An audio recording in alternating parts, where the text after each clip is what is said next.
Baik, kita sampai ke bagian yang kedua. Seperti yang saya katakan tadi, posisi kita ada di mana? Apakah di posisi negatif atau positif? Mazmur 139 ayat 7 mengatakan seperti ini. Kemanakah aku dapat pergi menjauhi rohmu? Kemana aku dapat lari dari hadapanmu?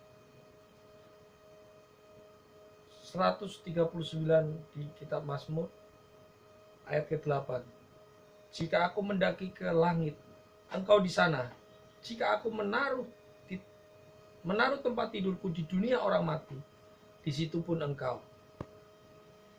Ini berbeda dengan kepanikan yang tadi kita pernah bahas. Mereka panik, mengartikan di mana Tuhan, mengartikan apa arti semua ini.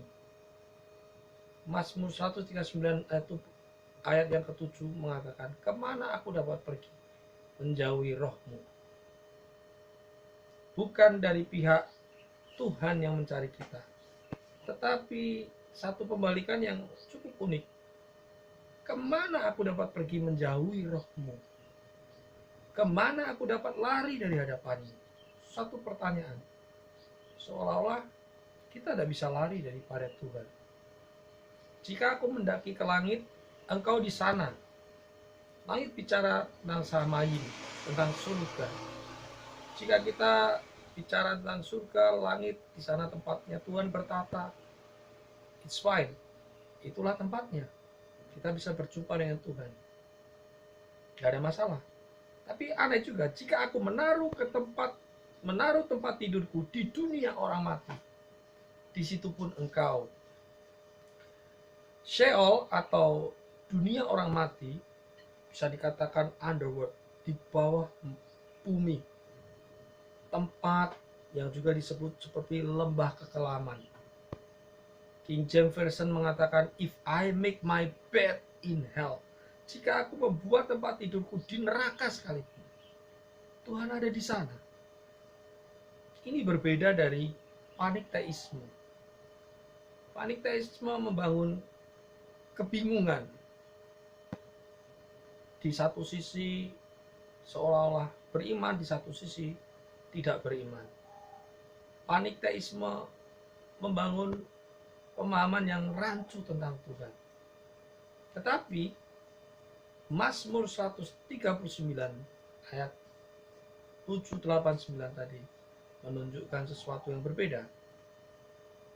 Ketika aku di dunia orang mati, tempat yang seolah-olah tidak mungkin ada kehidupan, dalam lembah kekelaman. Mazmur 139 ayat 10.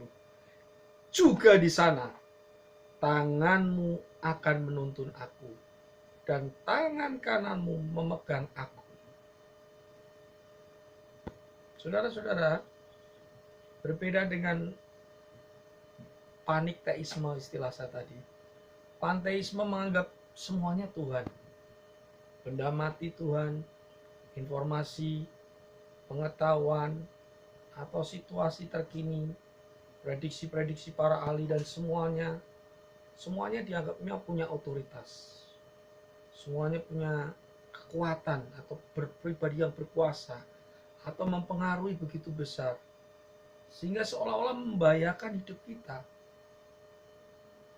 Ini satu pemahaman yang tidak tepat, pemahaman yang bisa membuat kita semakin takut. Ada satu penguatan dari Mazmur 139 ayat yang keempat, ayat sebelumnya dikatakan, sebab sebelum lidahku mengeluarkan perkataan, sesungguhnya semuanya telah kau ketahui ya Tuhan.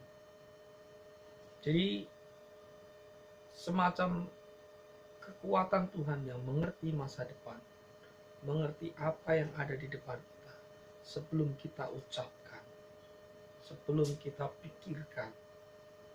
Tuhan mengetahui. Memang terjadi konsekuensi keadaan yang sangat-sangat tidak menentu. Saya malah menyebutnya sebagai revolusi ibadah sedang terjadi.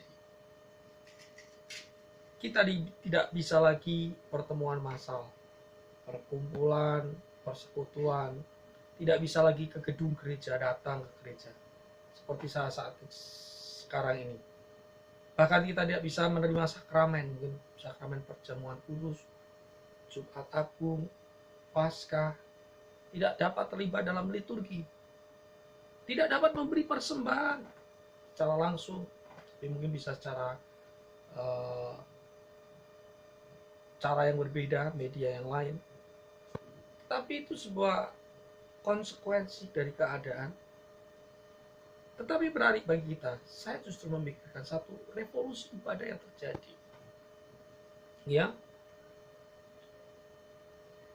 kekacauan atau panik teisme itu juga mengasumsikan bahwa kita seolah-olah mengerti semuanya, lalu memasukkan pengertian itu menjadi satu informasi yang menakutkan, informasi yang berpengaruh besar. Di Mazmur 139 ayat 6 melanjutkan yang tadi ayat 4, terlalu ajaib bagiku pengetahuan itu, terlalu tinggi, aku tidak sanggup aku mencapainya. Sebetulnya ini pengertian tentang Tuhan.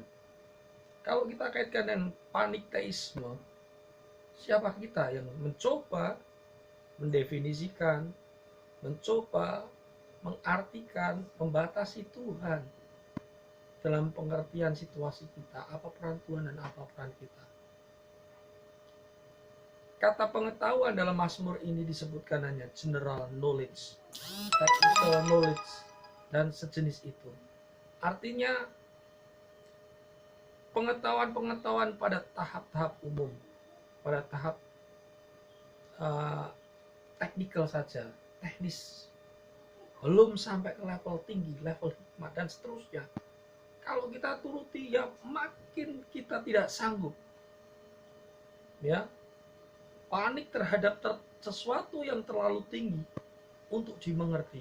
Anda bisa bayangkan, saya panik untuk sesuatu yang terlalu tinggi untuk saya mengerti. Saya seorang yang awam dalam bidang virus.